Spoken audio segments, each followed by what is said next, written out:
هاد الفيديو غادي يكون طويل، ولكن راكوني متاكده انك تخرجي من هاد الفيديو يعني عارفه الامتنان وقادره انك تخدميه بحذافيره وتاخدي الثمار ديالو والنتائج ديالو. السلام عليكم، كي دايرين؟ لاباس عليكم؟ كنتمنى انكم تكونوا بالف خير وانتم كتسمعوا هاد البودكاست او كتشوفوا هاد لا فيديو ديال اليوم غادي يكون واحد النهار اللي كبير ومضخم، حيت ماشي غير غادي تفرجوا في واحد الفيديو عادي، وانما اليوم غادي نبنيو واحد العلاقه زوينه وجديده مع الحياه ديالنا. معكم خوله من قناتكم قصص من قلوب الحريم، وفي هاد الساعه اللي جايه غادي نكونوا مع بعضياتنا بخطوه بخطوه واحد الرحله اللي غادي تقلب حياتك 180 درجه للاحسن اكيد. الموضوع ديالنا اليوم هو الامتنان. كنت هضرت لكم عليه، ولكن كان واحد يعني فقره مجازيه اللي دزنا فيها دغيا، ولكن اليوم غادي نتعمقوا في الامتنان وغادي نعرفوا اشنو هو الامتنان الحقيقي، او بالدارجه ديالنا بالدارجه العاميه غادي نسميوه الشكر الواعي. يمكن كنسمعوا بزاف هاد الكلمه ديال الامتنان، ولكن واش عمرك فكرتي بهاد الشعور انه هو اللي كيتحكم في الحياه ديالك باش تكون سعيده او لا؟ اليوم غادي نهضروا على الامتنان بعمق، ماشي كهوايه كيف كيقولوا بعض الناس انهم كيدويو عليه بواحد الطريقه اللي ما عطينوش حقه بصراحه، وماشي هو داك الشكر اللي انا كنظن انهم كيسوقوا ليه على انه شكر، ولكن الا جيتي تتعمقي في هذيك الكلمات اللي كيقولوا بعض الناس فهو كيبان ليا النفاق. كيبقى يقول لك قولي شكرا على واحد الحاجه اللي انت ما حاساش براسك بانك راه باغا تشكري الله عليها، او لا باغا تشكري الناس، تشكري شي واحد لا دارها لك، انتيا كتبان لك راها عاديه، وهو كيبقى يقول لك لا زيدي فيه. لا لا، ماشي هو هادشي تماما.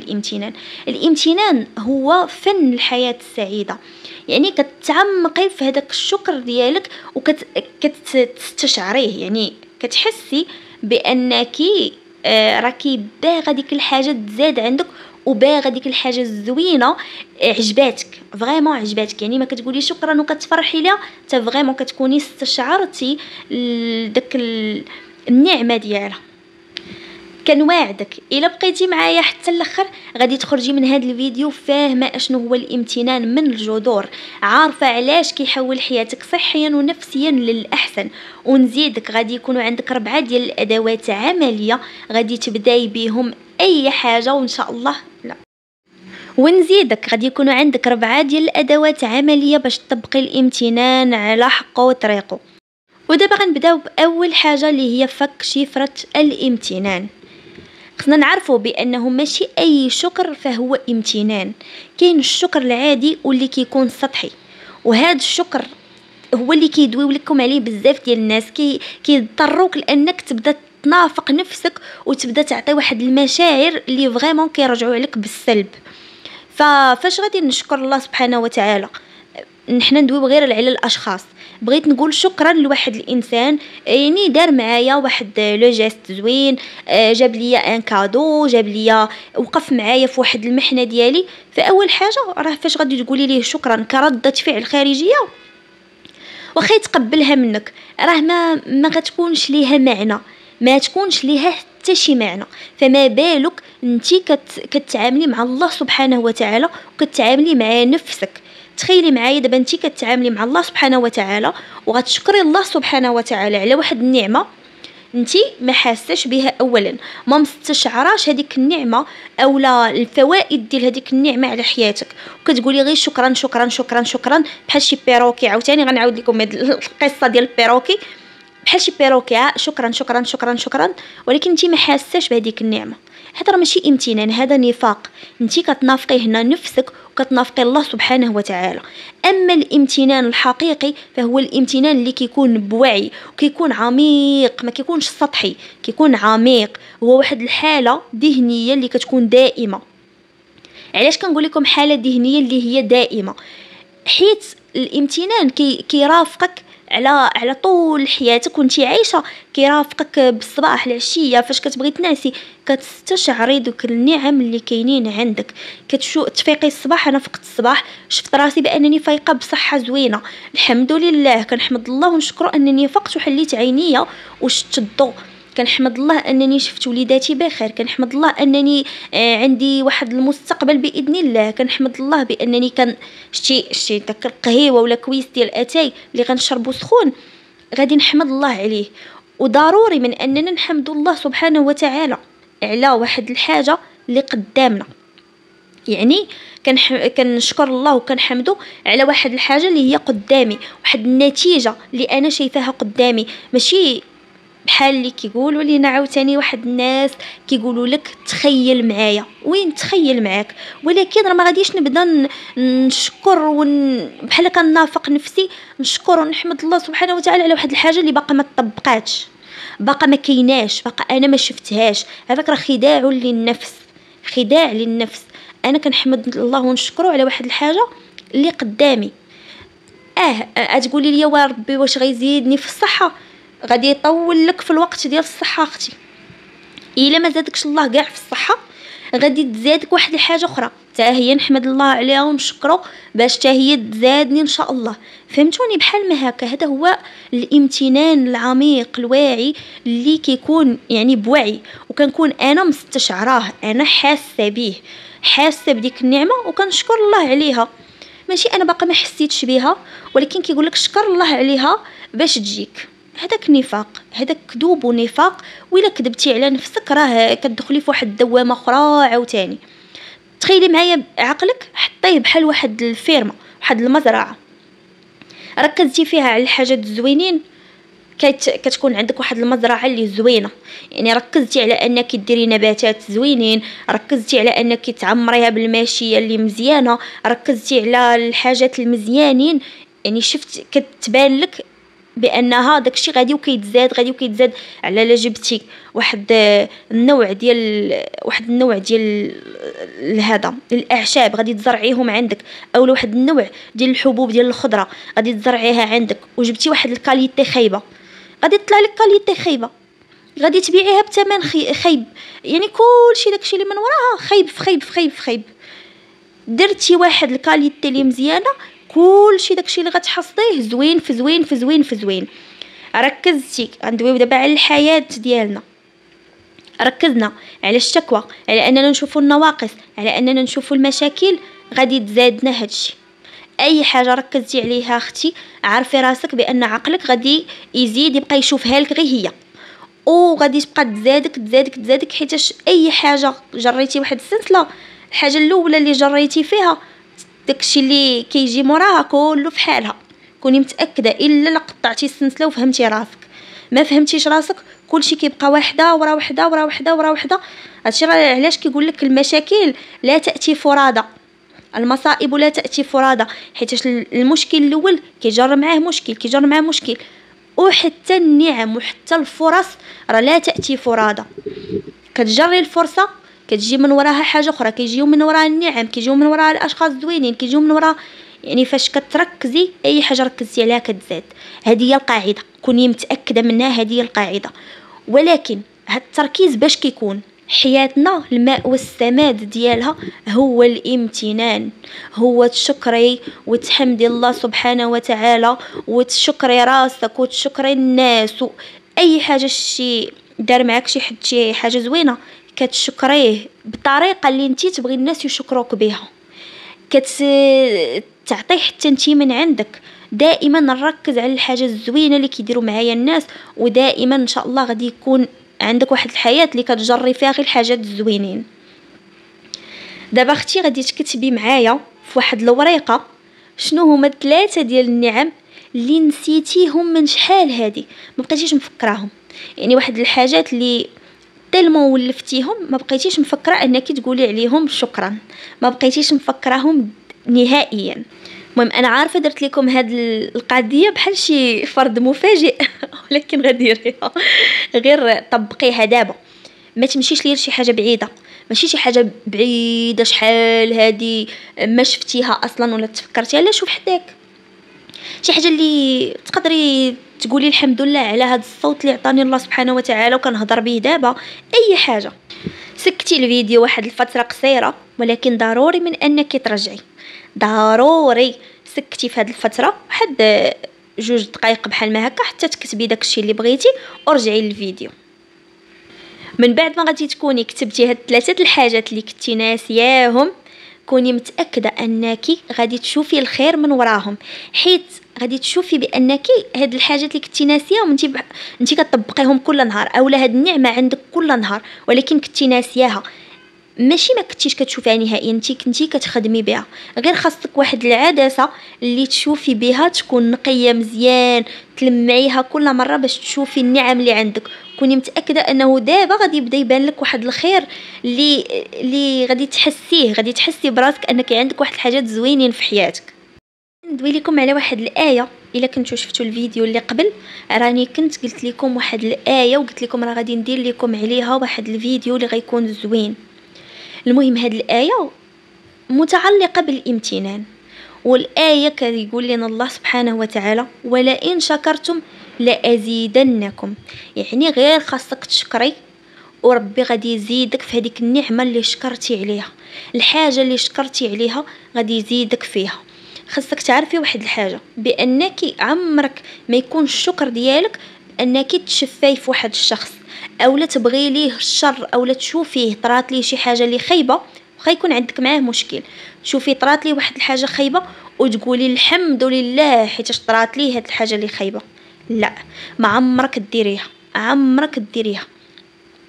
فاش كطرى لشي واحد شي حاجه خايبه كنقول الحمد لله اللي عافاني مما ابتلاه به، ما كنقولش هادشي يعني اضعف الايمان. اما بالنسبه لي انا ما كنقولش هذه نهائيا، وما كنبغيها في حتى شي واحد، وما كنتشفى في حتى شي واحد نهائيا، والناس اللي كيعرفوني عارفيني هاد القاعده فيا من صغري، ما كنتشفى في حتى شي واحد.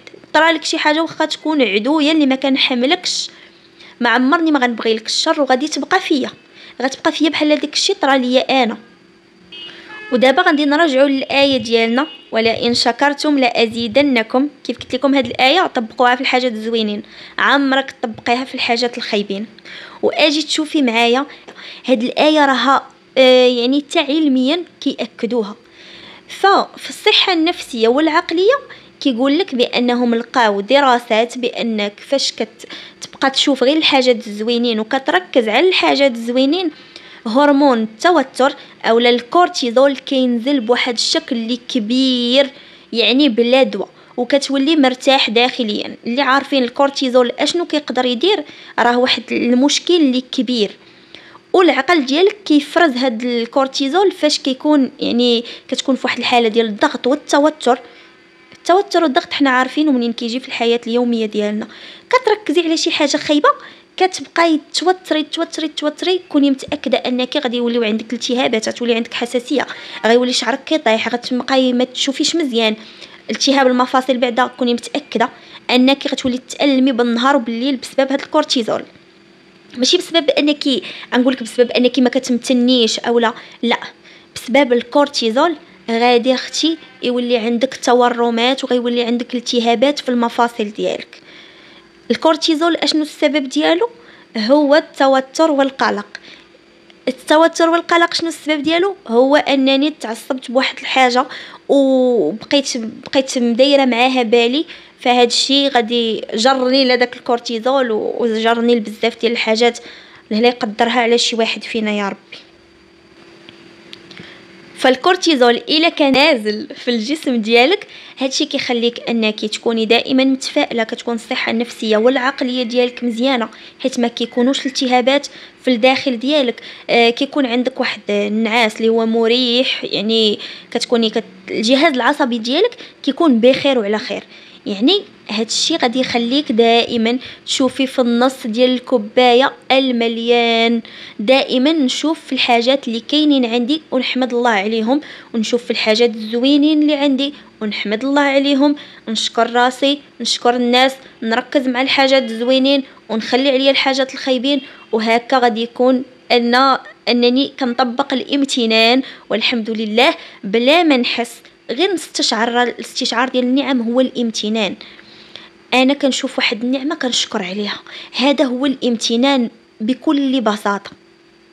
اما في الحياه الاجتماعيه اختي، الامتنان كيتسمى هو عمله المحبه والبركه بين الناس، حيت فاش كنقول شكرا لشي واحد وكنشكره حق شكره، يعني كنشكره بصح نيت شاكراه من قلبي، كوني متاكده ان هذاك الشخص غادي يولي بغي يخدم معك، غادي يولي بغي يخدمك، غادي يولي بغي يدير علاقه بلك بزاف ديال الحاجات، سواء كان راجلك، ولدك، بنتك، والديك، خوتك، الجيران. شتي الجيران كوني معاهم مزيانه، وكوني بصح فاش كتكون شي حاجه عندك وهما خدموا معاك اولا هذا وشكرتيهم بصح، كوني متاكده انك غتكوني دائما مزيانه معاهم.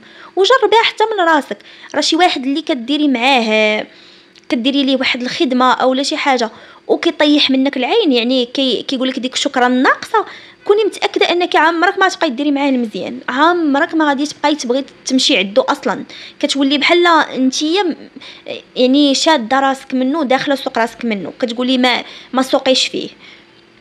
باغ كونطخ الا شي واحد درتي معاه شي خدمه وقال لك شكرا ودار لك شي عراضه اولا على حساب داكشي اللي درتي معاه، اولا غير شكرك بواحد الطريقه اللي زوينه، كتولي انتي كتقولي وا مسكين ووقفنا معاه ودرنا، كتولي انتي حاسه بديك انك راكي درتي واحد الحاجه زوينه.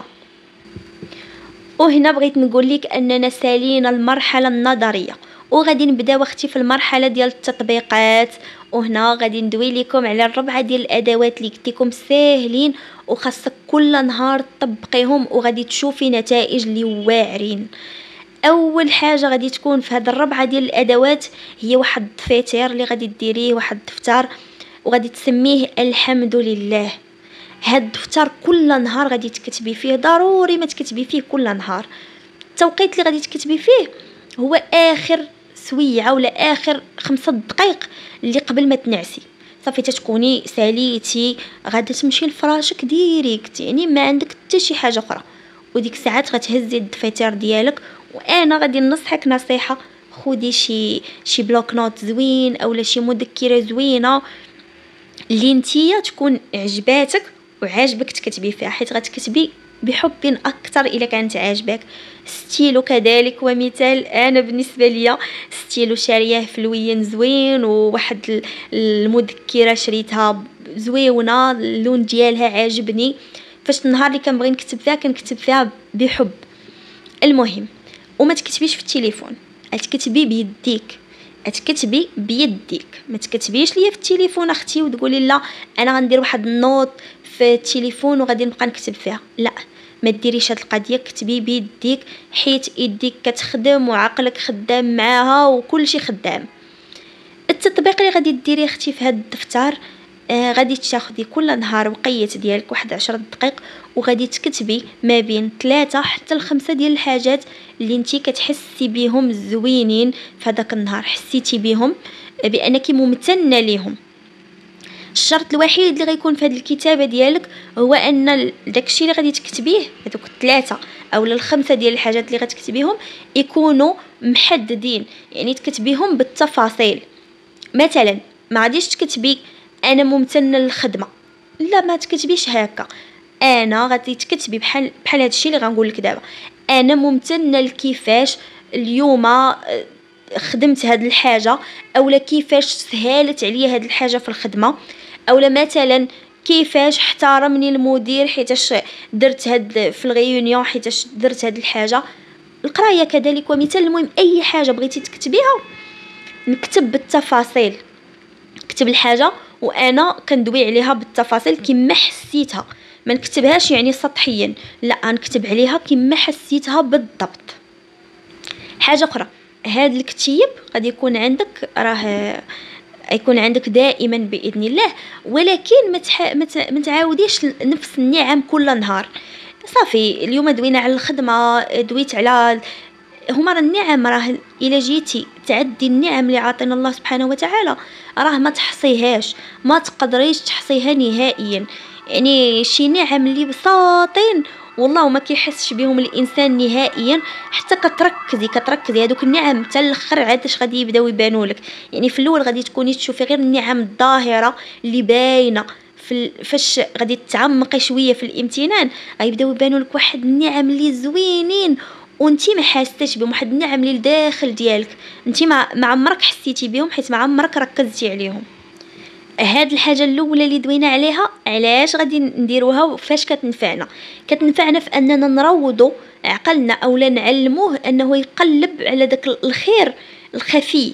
دوك النعم اللي كيف قلت لكم مع الوقت غتبداو يبانوا لكم واحد النعم اللي انتي ما عمرهم ما كانوا غيبانوا لك الا ما ركزتيش، الا ما ساليتيش دوك النعم الظاهره وبديتي كتقلبي على نعم اخرين اللي خفيه عمرهم ما كانوا غيبانوا لك، فهمتيني؟ فهكا غادي تروضي عقلك على انه يقلب على دوك النعم اللي انتي ما عمرك كنتي غتركزي فيهم، وغتولي تركزي معاهم، وغادي ان شاء الله يتزادوا في حياتك وغادي يزيدوا بك القدام حتى هما. حيت كيف كنقولوا دائما عمر شي حاجه ما كيعطيها لنا الله سبحانه وتعالى غير صدفه انك تفكري في واحد الحاجه، لا، كوني متاكده ان ديك الحاجه حتى هي عندها دور في حياتك وغادي تنفعك في حياتك. غادي ندوزو للتطبيق الثاني او للتمرين الثاني. التمرين كالتالي: 3 ديال المرات اختي في النهار فاش تفيقي وفاش تكوني غادي تغداي اولا تغديتي وساليتي، وفي الوقيته ديال النعاس فاش صافي كتكاي في بلاصتك. غادي تاخدي في كل وقيته في هاد 3 ديال الاوقات غتاخدي نص دقيقه 30 ثانيه فقط. خدي واحد النفس عميق وقولي مع راسك: انا كنحمد الله وكنشكره على صحتي وعلى الوجود ديالي في هاد الدنيا. وركزي مزيان على داك الهواء اللي كيدخل وكيعمر لك الريه ديالك. هاد النص دقيقه اللي كتبان يعني والو وسط داك الوقت اللي كنخسروه في بزاف الحاجات، كوني متاكده انها هي اللي غدير لك اعاده البرمجه للنهار ديالك. يعني داكشي اللي اللي دوزتي كتفيقي الصباح كتجددي بها الطاقه، كدوز وقيته ديال النص ديال النهار كتعاودي تجددي الطاقه، دازت عندك شي حاجه خايبه، طرالك شي مشكل في الصباح، اي حاجه كتعاودي تجددي بها الطاقه وكديري اعاده البرمجه. في الليل كنبغي النعاس كندير بها اعاده البرمجه وكنخلي عقلي انه مركز على النعمه وكنعس وكنخليه يبقى مركز عليها الليل كامل. ثالث تمرين البنات واللي هو غيكون عباره على واحد الرساله ديال الشكر، رساله شكر، وغادي تكون شكر عميق لغير الله سبحانه وتعالى. يعني غتشكري واحد الشخص او واحد الشيء اللي كاين في الدنيا معانا، الله سبحانه وتعالى كتبقى علاقتك به بوحدها. فانا كندوي لك على اشياء او اشخاص. صافي، التطبيق غادي يكون كالتالي: غادي تختاري واحد الشخص من عائلتك كتعرفيه فيتصرف فيك الخير اولا شيء كان سبب في انك تقاد لك الامور ديالك اولا المهم اي حاجه انت كتحسي براسك ممتنه ليها، شخص او شيء، وغادي تكتبي ليه واحد الرساله ديال الشكر اللي تكون عميقه. هاد الرساله ما غتصيفطيهاش، باش نكونوا واضحين، فاش كنقول لك شخص او شيء يعني راه ما غاديش تصيفطها، شيء راه ما يمكنش تصيفطي ليه، وحتى شخص ما غاديش تصيفطي ليه. المهم هو ان كيفاش تكتبيها تحسي وتركزي على داك الشعور اللي انتي كتكتبي به، تحسي بهذاك الامتنان والشكر اللي كتكتبي فيه. المكونات ديال الرساله غادي يكونوا كالتالي: شنو دار ليك بالضبط هاد الشخص او هاد الشيء، يعني السبب ديال الشكر ديالك ليه، كيفاش اثر داك الفعل في حياتك، وثالث حاجه كيفاش كتحس دابا تجاه هاد الشخص او هاد الشيء. هاد الشيء راه يكون حيوان او جماد او اي حاجه، فقولي لنا كيفاش، قولي لنفسك كيفاش كتحسي تجاهه. وهاد الحاجه تقدري ديريها مره في الشهر، مره في السيمانه، يعني كل مره اختاري واحد الحاجه او واحد الشخص وكتبي لي واحد الرساله ديال الشكر. في الاخر بغيتي تحتفظي بهذيك الرساله احتفظي بها، ما بغيتيش تحتفظي بها غادي تشديها لوحيها حرقيها. انا كنقول من الاحسن انك ديريها في واحد شويه ديال الماء صافي وتلوحيها باش ما كتبقاش الاثر ديالها ما يعني بحال ما هكا. والحاجه الرابعه اللي هو التمرين الرابع غادي يكون هو التحدي ديال التخمام الايجابي في المشاكل، التفكير الايجابي. المهم انا قلت لكم بالدارجه ديالنا، التفكير هو التفكير الايجابي. اولا تخمي في اي مشكل بطريقه ايجابيه. التطبيق غادي يكون كالتالي: فاش كنطيح في اي مشكله في نهاري، ضروري ما كيواجهونا واحد المشاكل اللي كيكونوا سوا صغار، يعني المشاكل الكبار راه كيبقاو في القلب ديالنا وفي العقل ديالنا حيت حنا كنركزوا عليهم حيت كيكونوا كبار وكيجيوك فجأة. اما في نهارك راه ضروري كتلاقى مع دوك المشاكل الصغار. خسرات ليا واحد الحاجه، تعطلت في الغداء، تعطل الترونسبور ديال ولادي، بزاف ديال الحاجات. واحد المثل مغربي دائما كنقولوه، اولا واحد المقوله مغربيه: اي حاجه كتوقع لك كيقول لك بنادم فيها خير، فيها خير. بصح خصك تركز على ان اي حاجه طرات تقول انها فيها خير، فيها خير. راه بارفوا واخا تكون واقع في مشكل، يعني تكوني عندك مشكل كبير، غادي تقولي فيها خير. علاش فيها خير؟ حيت كاين مشكل كبر منه. هذاك المشكل اللي انت عندك كاينين مشاكل كبار منه اللي انت عمرك ما عمرك ما غادي تتوقعي انك تطيحي فيهم نهائيا. كاينين مشاكل كبار منك انت كلك. فدائما طرات لي واحد الحاجه فيها خير. تعطلت في الغداء وجا نقر عليا الراجل، فيها خير. ما عرفتي اخويا تم راجع للخدمه ويصفيوك لينا كاع، ما تبقاش انت كامل، فيها خير اخويا. درت واحد الحاجه فيها خير. دائما نركز على الخير اللي في اي حاجه. الزوينه راه اكيد كنشوفوا فيها الخير كامل، وحتى الخيبه كنقول مع راسي فيها خير. هاد الحاجه راه فيها خير انها طرات ليا في هاد الوقت، يعني كاينه واحد الرساله اللي جاتني في هاد الوقت على هاد الشكل. الخلاصه ديال هاد الشيء هو انه كل مشكل كيعطينا واحد الدرس اولا كيدوزنا من واحد التجربه. فدائما نكونوا شاكرين او ممتنين للدرس اللي خرجنا به من هذيك المشكله، سواء صغيره او كبيره، باش المشكل كيمشي وكتبقى لينا التجربه. فهمتوني دابا؟ يعني كتبقى لك التجربه اولا كتبقى لك واحد النتيجه اللي خديتي منها واحد الدرس، والمشكل راه كيمشي. تعطلت اليوم، شفت بانه مشكل، غادي نبقى ديما نتعطل. اما الا شفت بانني تعطلت وفيها خير، ولكن غدا غادي نبدا بكري، اولا غادي ندير هاد الحاجه المزيانه حسن، اولا غادي نبدل الطريقه ديال الشقه ديالي، نبدل الطريقه ديال الحفاظه ديالي، نبدل الطريقه ديال الخدمه ديالي، نبدا قبل في الوقت. بحال ما هكا دائما ناخذ دروس. الحياه تجارب، الحياه كامله عباره عن مجموعه ديال التجارب اللي غادي نوصلوا بها لواحد النتيجه، نتيجه مزيانه او نتيجه خايبه، على حساب ديك التجربه كيفاش انا حسيتها وكيفاش عشتها. وهنا غادي نكون ساليت لكم الربعه ديال القواعد او الربعه ديال التمارين او الادوات اللي غادي يغيروا حياتك بحال ما هكا ان شاء الله.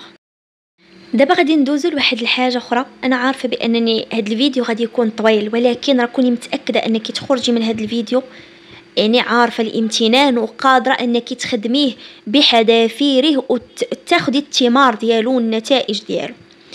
غادي ندوي لكم دابا على واحد الحاجه مهمه مهمه مهمه اللي تقدر تخربق لك الامتنان ديالك كامل والشكر ديالك كامل، واللي هي الشكوى. الشكوى خصنا نحاربوها بشتى الطرق ديالها، خصنا نحاربوها.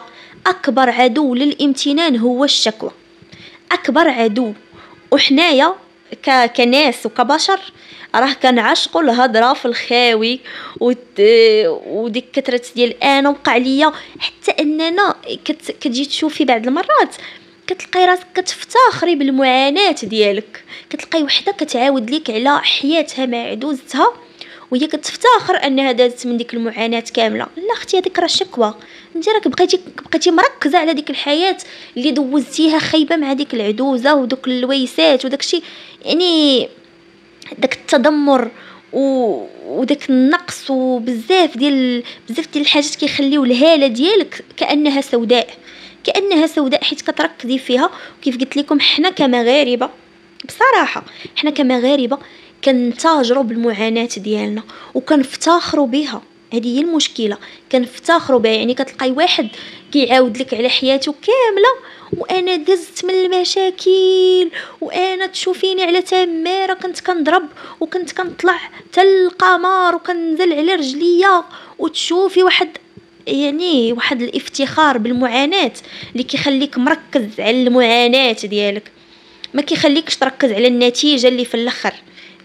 النتيجه اللي الاخر طرات ما كيخليكش حتى تعطي واحد القدوه زوينه للناس، كتخليهم اصلا هما ما قادرينش يمشيو لهذيك حتى ديك النتيجه لو وصلتي لها زوينه ولا خايبه. كتلقى واحد، المهم انا ما غاديش، انا ما كنتنمر على حتى شي واحد وما كنقص من حتى شي واحد، ولكن كتلقاي واحد غير سيكوريتي وكيعاود لك على واحد المعاناه اللي هو نورمالمون الا كان داز من ديك المعاناه كامله راه كان خاصو يكون شي حاجه واعره، ماشي سيكوريتي، خاصو يكون هو الرئيس ديال الامن ولا شي حاجه بحال هكا، خدام مع امن الدوله ولا شي حاجه، كيدوي لك على ديك الخدمه اللي كيشد فيها 2000 درهم وشارب فيها الحنظل وكيهضر على ديك الافتخار بالمعاناه ديالو بانه هو واو. فهنا غادي نقول لكم وقفي هاد الشكوى اللي مفنده بداك الافتخار وبانك واو راكي ما عرفتي شنو درتي فيها، وقفيها نهائيا. هذه كتخليك داخله في الدائره ديال النقص دائما، على قولة الله اكبر. كيف قلت لكم هاد الشكوى كتخليك دائما داخله في واحد الدائره ديال النقص. فهنا غادي نديروا واحد التحدي ديال 7 ايام، وهاد 7 ايام غادي تعاوديها 3 ديال المرات، يعني غادي ديري 7 ايام في 7 ايام في 7 ايام، وكل 7 ايام غادي تشوفي النتائج كيفاش دايرين، وغادي تزيدي تحسني من نفسك. التحدي غادي يكون كالتالي: غادي تحداي نفسك بانك ما تشكايش نهائيا، فين ما تبغي تطلقي واحد الشكوى على صحتك، على حياتك، على عقلك، على عينيك، على رجلك، على ولادك، على اي حاجه بغا تشكي، غتحبسي راسك وغادي تستغفري الله ديك الساعه، تقولي استغفر الله، الحمد لله انا ممتنه او كنشكر الله ونحمده انني تفكيت من واحد الحاجه، او لا على حياتي دابا، يعني على صحتي. الا باغا نشكي على صحتي غنقول عوض ما نبدا نشكي ونمشي بعيد ونبدا نهضر على السبيطارات وحاجه كتجر حاجه، لا اختي، غادي نقول الحمد لله انني وليت بخير وعلى خير، وغادي نحبس راسي هنا. شتي اون فوا ديريها المره الاولى، شتي النهار الاول غدوزيه هكاك غادي تبداي تبدلي، غتحسي راسك بانك تبدلتي، غتولي مركزه على صحتك، غتولي مركزه على ديك الحاجه الزوينه اللي انت ذكرتيها شحال من مره في هذاك النهار، وحبستي راسك من هذاك الشكوى. دائما ركزي ثم ركزي ثم ركزي باش تحبسي راسك، حبسي راسك ديال كل 7 ايام غادي يعني غادي تعاودي الحساب ديالك، غادي تعاودي الحساب ديالك حيت تلقاي الحسابات ديالك غاده في واحد المنحى ايجابي واعر واعر واعر بزاف. عندي كريدي ما غاديش نبقى نشكي على الكريدي اختي، غادي نقول الحمد لله، يعني دوزت الكريدي او لا انا باقا فيه، الحمد لله راني استفدت من هذا الكريدي، الحمد لله انا غادي نخدم وغادي راني خدامه باش نحيد عليا الكريدي. فهكا دائما كنواجه نفسي بواحد الواجهه اللي ايجابيه.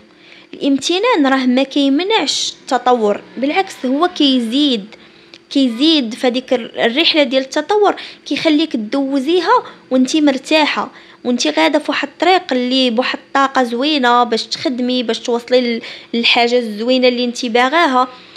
الامتنان باش نكونوا واضحين اللي هو الشكر والحمد كيكون هو يعني كيزيدك في البركه في داك المجهود ديالك، المجهود اللي كديريه كتزاد فيه البركه. وإلا كانت عندك البركه في المجهود ديالك او في المال ديالك او في اي حاجه، فكوني متاكده انك اي حاجه غديريها غتكوني مرتاحه فيها، حيتاش فاش ربي كيطرح لك البركه في واحد الحاجه يعني كتكاثر بواحد الطريقه خياليه. طرح لك البركه ربي في راحه البال، كتولي كتكاثر ديك الراحه ما كتعرفيهاش منين كتجيك. في الفلوس كذلك ومثال، في الوليدات كذلك ومثال، في الصحه، اي حاجه كانت فيها البركه كوني متاكده تكون قليله غادي تكثر وغادي تمتعي بها. راه الاهم حاجه هي اننا التمتع، يعني الاستمتاع بديك الحاجه، فهو فاش كتكون البركه كتكون الاستمتاع، يعني كتعيشي الحاجه باستمتاع وبراحه بال. وهنا غادي نكون وصلت معاك للنهايه ديال هذا الفيديو او لهذا البودكاست. كنشكرك بزاف بزاف بزاف حيت عطيتيني الوقت ديالك، يعني عطيتيني هذا الوقيت من الوقت ديالك الغالي من حياتك. ودابا غادي نسولك واحد السؤال، هو شنو غادي ديري بهاد المعلومات؟ النصيحة الأولى، ما تخزنيش المعلومات، وغندير لك فيديو على تخزين المعلومات اشنو يقدر يدير فيك. الامتنان راه ماشي هو اللي غادي يدير لك هاد الحاجات الزوينين او هو اللي غيوصلك للنتائج ديريكت. الامتنان راه هو انتي، هو القرار ديالك باش تعيشي بوعي وبفرحة وبتفاؤل وبأي حاجة زوينة، باش ان شاء الله كيتزاد الخير عليك. التمرين اللي غادي نعطيه لكم في الختام وقبل ما نمشيو من هذا الفيديو هو انك تغمضي عينيك وديري معايا واحد النفس عميق، تحسي بيه في الداخل ديال القلب ديالك، حسي بالدم كيجري في العروق ديالك، يعني واحد الاحساس اللي يكون عميق، واحد الاحساس اللي يكون واعي. قولي معايا دابا فاش انتي معايا في الفيديو انك يعني من الاحسن انك ديري هذا التمرين، بوقفي الفيديو وديري هاد التمرين لمدة 30 ثانية. غادي تغمضي عويناتك، غادي تاخدي واحد النفس عميق وغادي تحسي بالداخل ديالك، يعني غتركزي في الداخل ديالك وتقولي اللهم لك الحمد والشكر، انا ممتنة لكل خير في هاد الدنيا، او كنواعد نفسي انني غندير هاد المعلومات كاملين وغنستافد حق الاستفادة من هاد الفيديو ان شاء الله باش حياتي تمشي للأحسن. وهنا كنتمنى انني نكون وفيت بالوعد ديالي. وصديقتي الحبيبة ما تنسيش انه ما تسنيش انه يوقع لك شي حاجة زوينة او شي حاجة بليطو، راه كلشي زوين في الدنيا ديالنا، غير هو ما تسنيش ديك الحاجه الكبيره اللي انت كتبقاي تسني فيها طول العمر عاد تنوضي تحمدي الله وتشكريه عليها. الشكر راه خاصو يكون دائما، الحياه راه هي هاد اللحظه الان، انا الان دابا غادي نبدا نشكر الله على التنفس ديالي، غنشكر الله على اي حاجه. وما عمرك تنساي الوعد ديال الله لينا، ووعد الله دائما حق، ولئن شكرتم لأزيدنكم. الله سبحانه وتعالى قالها لنا، قال لنا إلا شكرتي غادي نزيدك من الفضل ديالي. اذا انتي ما غاديش ديري شي حاجه واو، غادي تشكري على النعم اللي هما اصلا عاطيهم لك الله سبحانه وتعالى. وهنا ما بقى لي الا نقول لكم تبارك الله عليكم ونهاركم مبروك، وعيشوا بامتنان، وان شاء الله تبدل حياتكم 180 درجة. وغادي نتمنى الى استفدتي من هذا الفيديو تكتبيها باش الناس يشوفوا في لي كومونتير واش كاينين الناس استافدوا من الفيديو. كتبوا لي التجارب ديالكم، يعني جربوا هذا الشيء اللي قلت لكم 7 ايام الاولى وحيدوا الشكوى، امتنوا الله سبحانه وتعالى، شكروا الناس، شكروا نفوسكم، وهكا 7 ايام ورجعي كتبي لي شنو النتيجه ديال التحدي. وإلا كنتي غادي تشاركي في التحدي كتبي لي دابا انا مستعده للتحدي في الكومونتير، ونشوفوا ان شاء الله شحال من وحده فينا غادي تنجح في هذا التحدي وغادي تبدل حياتها باذن الله. وبسلامة عليكم، نتلاقى معكم ان شاء الله في فيديو جديد، بودكاست جديد، استفادة جديدة بإذن الله. بسلامة عليكم.